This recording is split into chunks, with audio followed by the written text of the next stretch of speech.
What is going on, guys? Jason Burke here, Styles Clash for Life, coming at you on YouTube, and today I've got some football focus. Last night, the Pittsburgh Steelers finished up their Week 12 NFL matchup of the 2024 season on the road against the Browns in Cleveland on Thursday Night Football in a snow game. And I didn't review the game, obviously, directly after. I had a red carpet thing. I had a film thing I had to attend. So I watched the game this morning, Friday morning, as I record this. Also have a cold, if you can't tell. I'm pretty under the weather. My throat sucks. It's hard to breathe. So there's going to be a little stammering in this video. I apologize. I'm going to try and get through this one much more quickly than I usually do my usual reviews because I am exhausted, I am tired, I am sick. But I had to come back home and watch the Steelers lose to the Browns on Thursday Night Football on the road once again. As an overall statement, I just want to say I'm going to pull an Aaron Rodgers here and just say relax, relax, relax.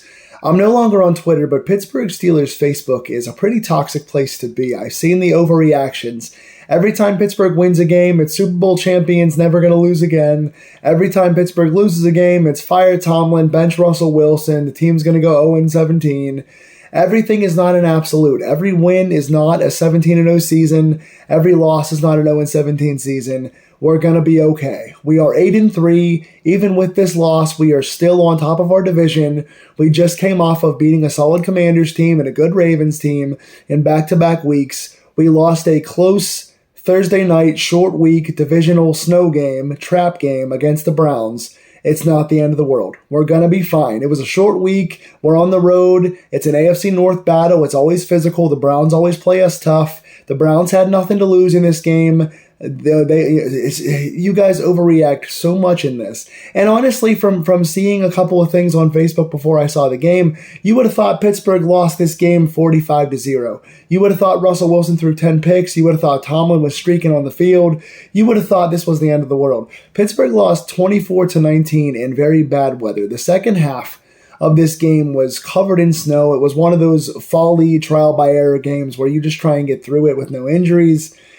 So I don't think it's the end of the world. Going to 8-3 after a 5-game win streak is not the end of the world. Again, we're still in first place in the division. The Browns were playing their Super Bowl against us. It was a short week. I'm not that thrown off by it.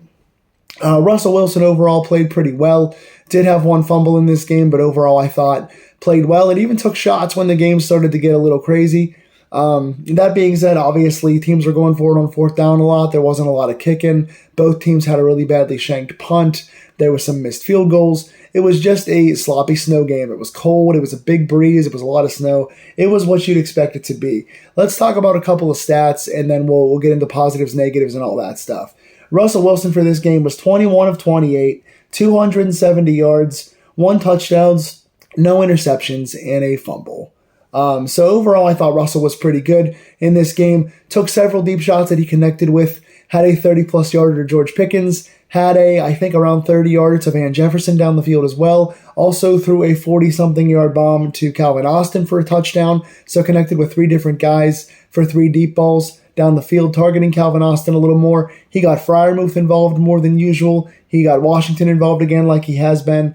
Overall, spread the ball out pretty well. Didn't take, I think, enough shots, but when he did, they were positive. A couple throws got away from him, especially one downfield when Pickens was open for a touchdown. Pickens got behind a defender, and Wilson threw the ball to the inside when Pickens went to the outside. Not sure who the miscommunication was on there. It looked to me like it was on Pickens, but I couldn't really tell, so I'm just going to assume the ball got away from Russell Wilson on that. Happened a couple of times in this game. But overall, aside from the fumble, I think Russell played pretty well. And we'll talk about the quarterback situation here in a second. Najee Harris, 16 carries, 41 yards, just 2.6 yards per carry. Jaylen Warren, 11 carries, 45 yards, and a touchdown. Let's stop there for a second. In a game like this, you really want to rely on your pounder backs. You want to give the ball to Najee and Jaylen Warren as well, Patterson as well, things like that. But Najee is your bell cow. Najee is your down-to-down back. Jaylen Warren's your third down change of pace guy who's a little faster and more explosive. Najee is your bell cow. You want to rely on him like we used to rely on guys like Jerome Bettis to get us through these big physical, divisional, short week snow games. You want to grind him out, and 2.6 yards per carry is just not enough. And again, normally I would say the offensive line has done us no favors. They have not created a ton of gaps. They have not given Russell a ton of time. They've been getting beat off the edge. We'll talk about that. So the line is definitely at fault here. But I will say again, for Najee having that 3-week hot streak, the last 2 weeks he has not been very impressive in these past 2 games. And for a game like this, 16 carries, 41 yards ain't going to cut it. I'm going to give Najee a bit of a negative mark on this because, again, you want to grind with those backs when they have a chance to shine like this in a snow game. Whenever you have to, you want to minimize your switching of the ball, throw from quarterback to receiver. You want to get your ball transference as clean as possible. And the easier way to get out of plays without turnovers and drops and things like that is by handing the ball off. And when you got a hard runner like Najee, you expect him to shine in this. And I would give him less flack if Jaylen Warren wasn't always getting higher yards per carry. So it's not like the gaps are never there and the yardage is never available. Jaylen Warren has been having a higher yards per carry average for a lot of the time that he's been healthy, and that gives me some cause to pause on Najee. So while I praise Najee big time in his 3-game streak, these last 2 games, not very impressive. Jaylen overall did a pretty nice job. One really good caught pass out of the backfield where Jaylen Warren did a little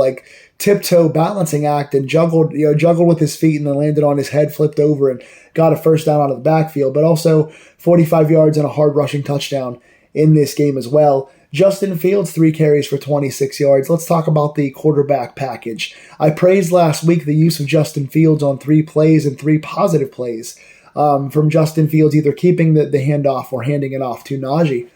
Excuse me. I'm going to be hacking this video. But today I think Justin Fields was used partially at the wrong times. I'm not going to complain about them using the Fields package, especially when you're going to mix it up. Sometimes he's going to hand it off. Sometimes he's going to fake the handoff and keep it. Other times he's going to fake the handoff and throw it. And he even threw one in this game, threw a deep ball downfield. I think it was to Pickens, but didn't hit the play.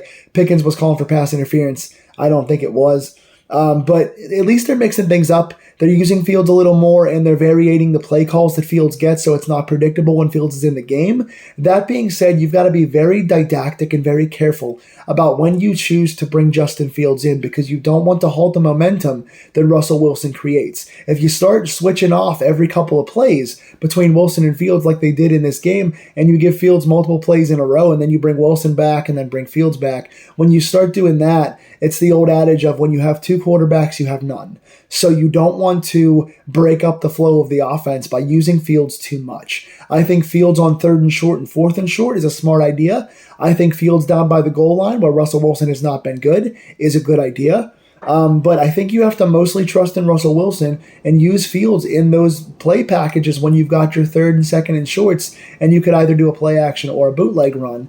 But I think you've got to be very careful in how you bring in Justin Fields. Last week was perfect. This week was not bad. But sometimes I think Russell was doing pretty well, and getting pulled for multiple plays at a time really slows up the offense. It did not work quite as well this week as it did last week, though Fields did make a few nice plays. So be very careful and judicious as to how you use the Fields package. Be very careful on that. One quick thing, too, I saw Mike Tomlin getting a lot of blame for not taking the penalty. There was a third down. It was a third down.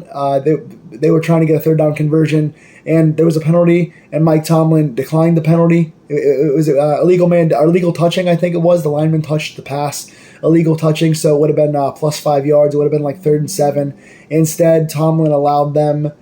He initially didn't take it, and then he took it, and they converted it anyway. It was this whole thing. But the Browns were, for most of the day, 0-7 on 3rd down or 2 for whatever on 3rd down. It was a very low percentage. I didn't write it down here. But the Browns were not converting 3rd downs. However, they were converting 4th downs. They weren't going for kicks because of the bad conditions on the field. So they had been converting 4th and shorts all day. I agree with Tomlin pushing them back and letting them either, go for it on 3rd down and try to get them off field on 4th down. I think that was a smart call. Tomlin did use a timeout in the 4th quarter at a time when maybe he shouldn't have.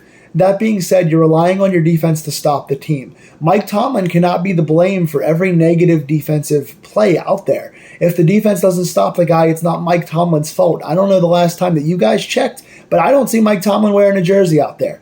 Yes, he's making play calls. Yes, he's making some sideline decisions and personnel decisions, but If Mike Tomlin's banking on his defense, one of the highest paid defenses and highest ranked defenses in the league, to stop this team from scoring, that's on the defense to make the stop. Tomlin's clock management this year has not always been great. It's far from perfect. I've gotten on him several times for it, but you can't blame him every single time the defense doesn't make a stop. So that being said, the one timeout was probably called innocuously, but I'm not going to blame him when the defense couldn't stop anybody. Talking real quick about wide receivers, Calvin Austin leads the day off the one long touchdown catch, but has 3 catches for 78 yards in a touchdown.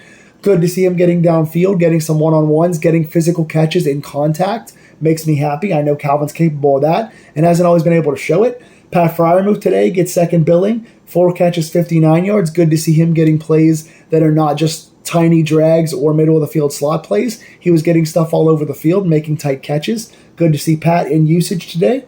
And then George Pickens, 4 catches, 48 yards. Most of that was on a 30-yard catch. The other 3 catches were only for 18 yards. The only play I want to chastise George Pickens for is the Hail Mary at the end of the game. Right, Pittsburgh is down 24-19, and Russell Wilson gets a couple first downs, gets them to, I think, like the 40-yard line, Cleveland's 40, and he's got a 40-yard Hail Mary at the end of the game.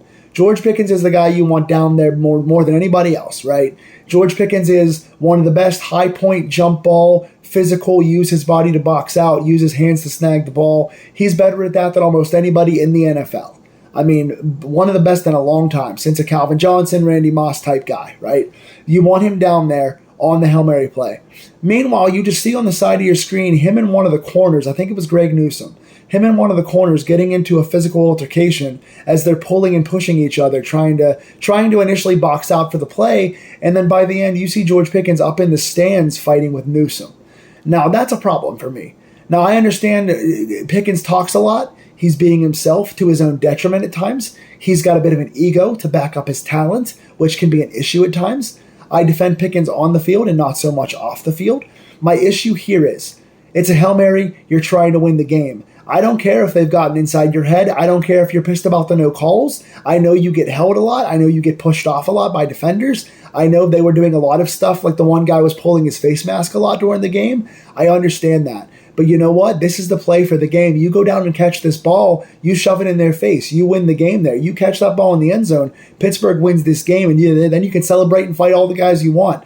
Go catch the ball and then go punch the guy in the parking lot. Save it for after the game. What are you doing brawling with a guy after the game because you've lost, because you've taken yourself out of the play? You're a bigger factor as a wide receiver than any of the Browns defenders. Letting Newsome pull you out of the play and getting into a tussle while the play's still going on and the ball's still coming down to the end zone. Get your ass in the end zone and make that catch. Why are you down at 7-Eleven across the street going for a hot dog? Get in there and make the catch and then punch the guy later. Wait till the game's over and see him in the locker room. You want to punch him so bad. Schedule a fight on Facebook. Make some money off of it. What the hell are you doing all the way out of the play? You're in the freaking stands when the ball's in the air. We need you to get down there and catch this ball. So I want to get on Pickens for that. Otherwise, decent game, but he really needs to, keep his head in the game. He gets a lot of penalties and a lot of physicality after the play that he needs to watch out for. Dan Moore gets the biggest negative on the offensive line this week. Tough game, man. 3 sacks? 3 or 4 sacks for Myles Garrett? He had at least 5 pressures. Granted, Myles Garrett is one of the best defensive linemen in the league, outside linebacker, DN, whatever you want to call him. It's a hybrid position now. But he's one of the best in the NFL, former number 1 overall pick. Very good player. Bit of a bonehead, talks too much also, but good player. Going up against Dan Moore. Dan Moore got abused today. 2 of the 3 sacks were on him. The third one was a curl inside on Zach Frazier, but Dan Moore got his ass kicked today. And granted, sometimes you're playing in rough conditions against one of the best in the game and they just get you. TJ Watt gets people every single week. The Browns did a nice job defending TJ Watt with chips and double teams and loops and all kind of good stunts. They played TJ Watt better than anybody has all season, so big credit to the Cleveland scheme and offensive line there. On our end, Dan Moore couldn't handle a bag of chips today, so Dan Moore gets a negative. Defensively, lots of good turnover plays. I'll get through this quick. My voice is starting to fail me. Nick Herbig playing for Highsmith today gets a sack and a forced fumble, all in one play. Gets off the blind side, hard hit, good sack, good forced fumble. Recovered by Deshaun Elliott. Deshaun Elliott recovered that fumble and also had another forced fumble on his own play, which was recovered by Dante Jackson today. Dante Jackson also had an interception today. So reading off stats again, Nick Herbig, a sack and a forced fumble. Deshaun Elliott, a forced fumble and a fumble recovery on 2 different plays. And Dante Jackson gets a fumble recovery and an interception on a bad overthrow by Jameis Winston. So all 3 of those guys, multiple turnovers, involved in the plays, played pretty good games overall. Dante Jackson got beat on a few pass plays, but overall not a terrible game for him. Made a few splash plays. I want to give positives to Cam Hayward. Gets another batted ball today and gets a few good plays on the running back, good plays in the run game, couple of pressures. I will say that one of Pittsburgh's issues right now, and this is on both sides of the ball, on the D-line and the O-line, at the point of attack, in the physical trenches, Pittsburgh is not getting enough push. Pittsburgh is not getting enough D-line pressure on the quarterback and pushing guys in the backfield. And offensively, Pittsburgh is not getting enough push to create separation for their running backs or for Russell Wilson to have more time. We're losing the physical battles that Pittsburgh is known for on the defensive and offensive trenches, and we have to get a more physical mentality and win at the point of attack. That's a big thing for us. Positive for Cam Hayward today. Positive Patrick Queen again. He's hitting guys. He's playing with a lot of ferocity. 3 or 4 games in a row now, Patrick Queen has been born anew. Biggest negative on defense for me today is JPJ. Joey Porter Jr. got beat like a drum today. Jerry Jeudy, the former Broncos receiver from Alabama, who now plays for the Browns, he got him for about 90. I think he had like 90 yards receiving. He got about 60 or 70 of those on JPJ. Was really beating Porter a lot. Porter also had a holding penalty away from the ball as well. Only 1 small penalty today versus the 5 pass interferences per game he's been getting. These last 2 games have not been good for JPJ. Two bad games in a row here. Got to clean the penalties up. Wasn't quite as bad on those this week, but has to watch those and also just better position. Granted, again, guys are slipping in the snow. Guys are changing assignments in the snow. Guys can't hear. You can't see. You lose the ball in the snow. I get it. But JPJ had a bad game today. Chris Boswell missed a field goal. That is a big headline considering Boswell's season so far. 2 of 3, 1 miss in the snow from 58 yards. We're not going to hold that against him. Boswell is one of the best, if not the best, kickers in the league this year. He hit 2 other ones in this game, including one from, I think, 48. Missed a 58-yarder with the wind against him in the snow. Not going to hold that against him. Crazy game. Corliss Waitman, what a weird stat line for him today. 1 punt for 15 yards. Both punters shanked a punt. This one went off the side of his foot for 15 yards, went out of bounds. So again, we're gonna take the pressure off those guys for this game. The wind and the snow were insane in the second half, and that's when they did most of their damage. So we're not going to hold it against them. That being said, it was a classic Steelers trap game. The Browns have won like 4 of the last 5 against Pittsburgh. Anytime Pittsburgh travels to Cleveland on a short week, plays in Cleveland in general, plays Cleveland on a Thursday night, they're always ugly games. Pittsburgh kept it close. They stayed resilient. They made some plays on both sides of the ball. It wasn't ugly. It wasn't a blowout. I'm not holding my breath for any kind of negative talk this week. Pittsburgh falls 24-19 and not the worst game of the year. They do fall to 8-3 after a 5-game win streak has been snapped. We've got another divisional game here against Cincinnati. Cleveland's coming up here again in a few weeks, so I'm not too worried about this one. But what do you guys think overall? Who impressed you and who did not? Tell me in the comments down below. Who gets your game balls? Who gets your negatives? Please like, share, and subscribe. These Pittsburgh Steelers deep dives. I apologize. This one was again late, and I apologize for my voice. Hopefully this time for the next Steeler game, it'll be on time, and I'll be sounding a whole lot better. Go Steelers. Don't overreact. It's going to be okay. We're 8-3.